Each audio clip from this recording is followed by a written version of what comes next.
ഡോക്ടറെ എനിക്ക് നല്ല മസിൽ ഉണ്ടാക്കണം, അതിന് ഞാൻ എത്രമാത്രം കലോറി ഭക്ഷണം കഴിക്കണം? പലർക്കുള്ളൊരു സംശയമാണ്. വളരെ നിസ്സാരമായൊരു ഉത്തരമാണ് അതിനുള്ളത്. നിങ്ങൾ കലോറി സർപ്ലസ് ആയി കഴിക്കുക എന്നുള്ളതാണ്. എന്താണ് അതുകൊണ്ട് അർത്ഥമാക്കുന്നത്? നിങ്ങൾ ഒരു ദിവസം ചിലവഴിക്കുന്നതിനേക്കാൾ കൂടുതൽ കലോറി ഉള്ളിലോടെത്തണം. നമ്മുടെ ജീവിതത്തിൻ്റെ ഓരോ ദിവസത്തെ പ്രവൃത്തികൾ പരിപാലിക്കുന്നതിന് മാത്രമല്ല, പുതിയ മാംസപേശി തന്തുക്കൾ നിർമ്മിച്ചെടുക്കാൻ ആവശ്യമുള്ള ഊർജം കൂടി നമുക്ക് ലഭിക്കണം. പക്ഷേ എനിക്ക് മാംസപേശി ഉണ്ടാവട്ടെ എന്ന് വിചാരിച്ച് അങ്ങോട്ട് വാരി വലിച്ച് കഴിച്ചാൽ എന്തായിരിക്കും അവസ്ഥ?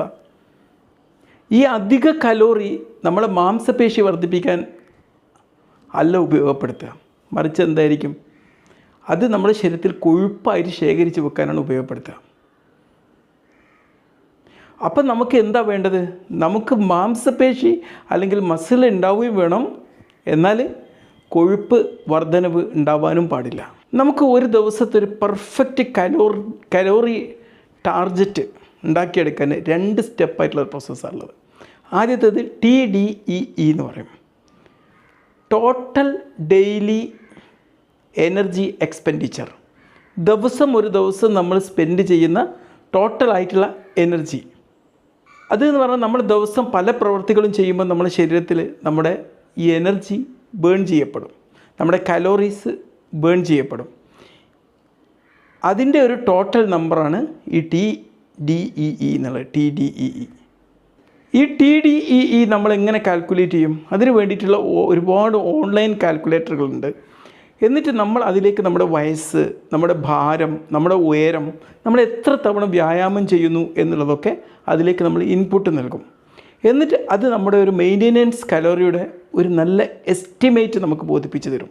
ഇനി ഇതിൻ്റെ സ്റ്റെപ്പ് 2 എന്ന് പറഞ്ഞു കഴിഞ്ഞാൽ, നമുക്കിപ്പോൾ ഒരു TDEE വാല്യൂ കിട്ടിയല്ലോ, അതിലേക്ക് നമ്മൾ അതിൻ്റെ ഒരു 10-20% കലോറി സർപ്ലസ് ആഡ് ചെയ്യാം. അതാണ് ഇതിൻ്റെ ഏറ്റവും ഇമ്പോർട്ടൻ്റ് ആയ പാർട്ട്. ഇപ്പോൾ നിങ്ങൾക്ക് ഒരു TDEE 2500 കലോറിയാണ് കിട്ടിയെന്ന് നോക്കുക. ഇപ്പോൾ നമുക്കൊന്നും വലിയ അധ്വാനമില്ലാത്ത മനുഷ്യന്മാരാണ്. അപ്പോൾ നമ്മൾ TDEE 2200 ആയിട്ടുണ്ടാകുക. അപ്പോൾ 2500 കിട്ടിയെന്നേക്കാം. അതിലേക്കൊരു 10% നിങ്ങൾ ആഡ് ചെയ്യുക. അപ്പോൾ 2500ൻ്റെ 10% എന്ന് പറഞ്ഞാൽ ഒരു 250 കലോറി ആഡ് ചെയ്യുക. അപ്പോൾ ആ ഒരു 2500 TDEE കിട്ടിയ ഒരാൾക്ക് എത്ര കഴിക്കണം മസിൽ ബിൽഡ് ചെയ്യാൻ? ഒരു 2750 കലോറിയാണ് ഉള്ളിൽ വെത്തേണ്ടത്.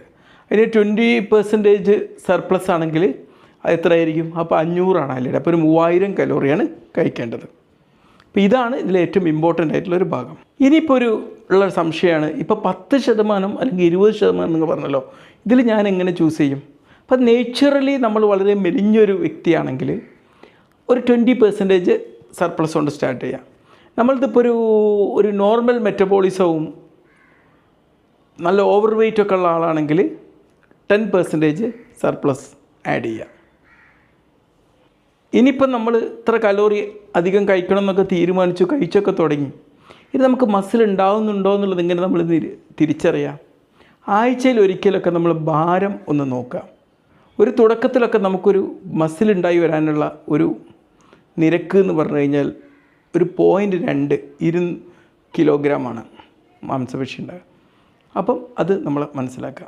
നമ്മുടെ നോർമലായി വരേണ്ട ഒരു മസിൽ ഉണ്ടായിട്ട് വരേണ്ട ഒരു വെയിറ്റ് എന്ന് പറഞ്ഞാൽ 0.5 തൊട്ട് 1 പൗണ്ട് വരാം. 0.5 എന്ന് പറഞ്ഞാൽ 0.2 കിലോഗ്രാം ആട്ടോ. അതിൽ അധികമായിട്ട് വരികയാണെങ്കിൽ നമുക്കതിൽ നിന്ന് കലോറി കുറയ്ക്കേണ്ടതുണ്ട്. ലെസ്സാണെങ്കിൽ നമ്മൾ കലോറി കുറച്ച് കൂട്ടണം.